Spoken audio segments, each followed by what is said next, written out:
আসসালামু আলাইকুম ওরহমতুল্লাহি ওয়াবারাকাতুহু। আজকে এখন আলোচনা করব how to apply for a visa as the parent of a child in the United Kingdom. United কিংডমে বাচ্চার পিতা হিসাবে বা মাতা হিসাবে কীভাবে আসবেন সেই রুলসটা বলবো, একটু ব্যাখ্যা দেওয়ার চেষ্টা করব। এক্ষেত্রে মোটামুটি যেটা হচ্ছে কি, আপনাকে যিনি অ্যাপ্লিকেন্ট তাকে রিলেশনশিপটা প্রমাণ করতে হবে এবং তাকে যেটা হবে ইংলিশ ল্যাঙ্গুয়েজ পাস করতে হবে। তারপরে এভিডেন্স দিতে হবে যে বর্তমানে তিনি বাচ্চার লুক আফটার করেন, ভবিষ্যতেও করবেন, active role in child upbringing, এটা লাগবে। এখন আমি বুলেট পয়েন্ট করে বিষয়গুলো বলার চেষ্টা করব। আপনারা অবশ্যই নিজস্ব আইনজীবীর পরামর্শ নেবেন, কারণ বিষয়টি একটু কমপ্লেক্স। প্রথমত, প্যারেন্টের জন্য কি মূল ক্রাইটেরিয়া হচ্ছে, প্যারেন্ট আউটসাইড ইউকেতে থাকতে হবে, প্যারেন্টের বয়স হতে হবে 18 বছরের ঊর্ধ্বে, নিজে মেনটেইন এবং অ্যাকোমোডেট করতে হবে এবং ইংলিশে কথা বলতে হবে, প্রমাণ দিতে হবে। সুতরাং প্যারেন্ট আউটসাইড ইউকে থাকতে হবে, বয়স 18 উপরে হতে হবে, নিজে মেনটেইন করতে হবে, অ্যাকোমোডেট করতে হবে নিজে এবং ডিপেন্ডেন্ট সহ, আর ইংলিশে কথা জানতে হবে। এটা বাচ্চা অর্থাৎ ইংলিশ সার্টিফিকেট লাগবে। বাচ্চার ক্রাইটেরিয়া হচ্ছে বাচ্চা ইউকেতে থাকতে হবে, বাচ্চা 18 বছরের বয়সের নিচে হবে at the date of application, বাচ্চা হতে পারে ব্রিটিশ ন্যাশনাল, ব্রিটিশ সিটিজেন, কিংবা সেটেল ইন দি ইউকে, অথবা valid limited leave to enter অথবা রিমেইন থাকতে হবে, গ্রান্টার আন্ডার অ্যাপেন্ডিক্স ইউ অর্থাৎ ইউ রুল অনুযায়ী, ডোজ গ্রান্টেড প্রিসেটেল স্ট্যাটাস। এটা হচ্ছে বাচ্চার ক্রাইটেরিয়া। ব্রিটিশ সিটিজেন ইউকেতে থাকতে হবে, কিংবা সেটেল পার্সন হতে হবে, কিংবা ইউর অধীনে প্রিসেটেল স্ট্যাটাস থাকলেও হবে বাচ্চার ক্ষেত্রে। আরও অনেক ক্রাইটেরিয়া আছে, এগুলি বলার চেষ্টা করব। অ্যাপ্লিকেশনের ক্ষেত্রে যেটা হবে, অ্যাপ্লিকেশন ফিজ হবে 18,846 পাউন্ড অর্থাৎ 1846 pound, 1,846 pound entry clearance application, আর NHS surcharge.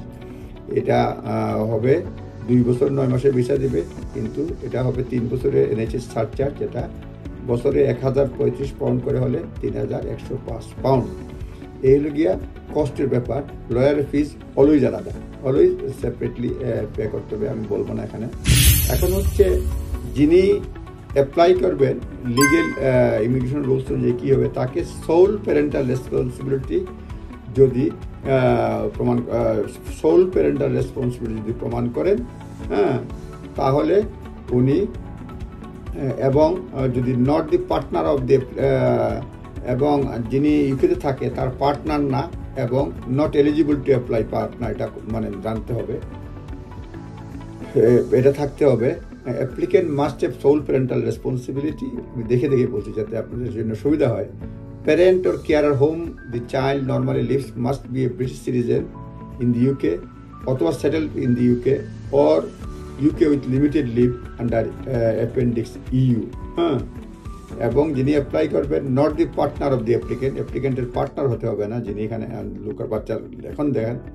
R applicant must not be eligible to partner উঠে অ্যাপ্লাই করার মতো যোগ্যতা থাকবে না, অর্থাৎ যিনি ফাদার আছেন বা মাদার আছেন এখানে যার সঙ্গে থাকছে তার পার্টনার হলে পারবেন না। পার্টনার উঠে নিজে আসছে, অনেকে দেখা যায় যে স্পাউস আছেন বা রয়ে গেছেন বাইরে, বাচ্চা চলে আসছে, সামহাও ব্রিটিশ সিটিজেন হয়ে গেছে, আপনি অ্যাপ্লাই করেন, হবে না, সেটা প্যারেন্টস রুটে হবে না, অন্য রুটে হতে হবে।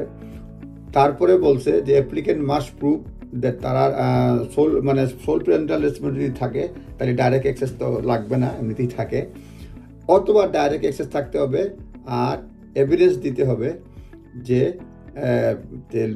লুক আফটার করতেছে বাচ্চা, অর্থাৎ they are taking an intent to continue to take an active role in child upbringing. Sole parental responsibility যদি থাকে তাহলে মানে তো হবেই, ইন্টেনশন লুক আফটার করতেছে এবং ভবিষ্যতে করবে, অ্যাক্টিভ রোল, এটা বলতে হবে।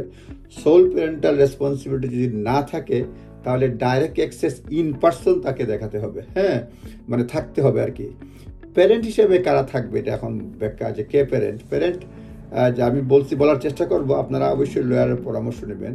লিগেল প্যারেন্ট হতে হবে।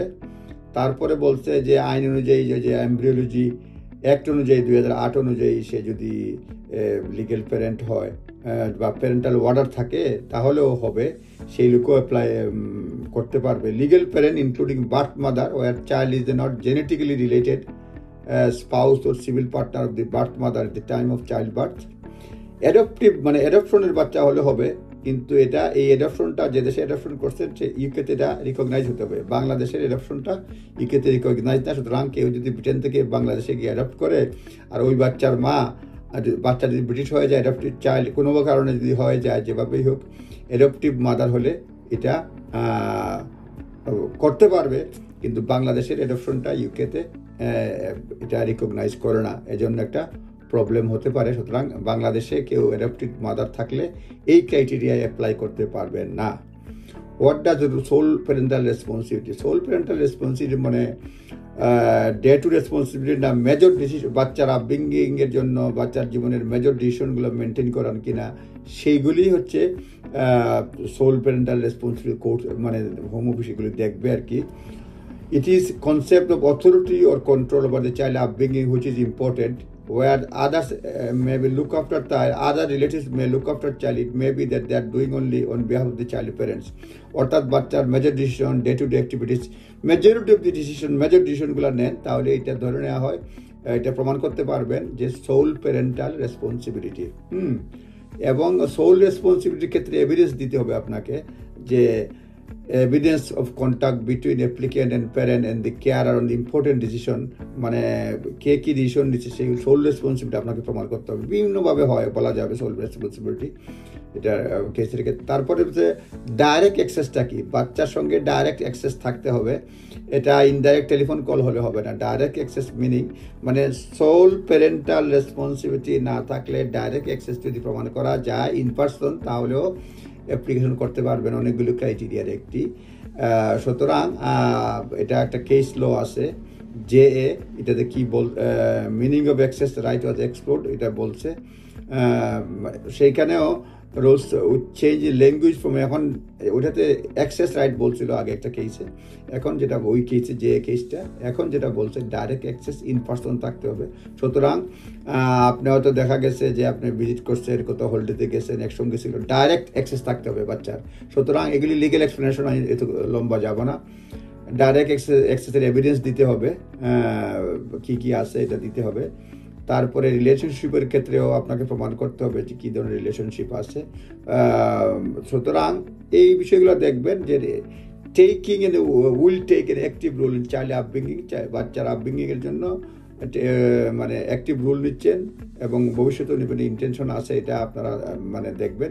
ইংলিশ ল্যাঙ্গুয়েজ পাস করতে হবে যিনি আসবেন, সেটা হচ্ছে এ লেভেল ইংলিশ CEFR লেভেল 1, এটা মানে A1 এটা থাকতে হবে। সুতরাং এবং তাদেরকে যদি সাকসেসফুল অ্যাপ্লিকেশন হয় তাহলে 33 মাসের ভিসা দিবে, অর্থাৎ 2 years 9 months in 5 years route settlement এই জন্য। সুতরাং আপনারা নিজ দায়িত্বে দেখে নেবেন, জাস্ট একটা গাইডেন্স, আসলেই কমপ্লেক্স, সুতরাং জাস্ট গাইডেন্স নিজ দায়িত্বে দেখে নেবেন, তবে সম্ভব মানে প্যারেন্ট হিসাবে ব্রিটেনে আসা এবং বাচ্চার সঙ্গে জয়েন করা। আপনারা ভালো থাকবেন, কথা হবে। আসসালামু আলাইকুম।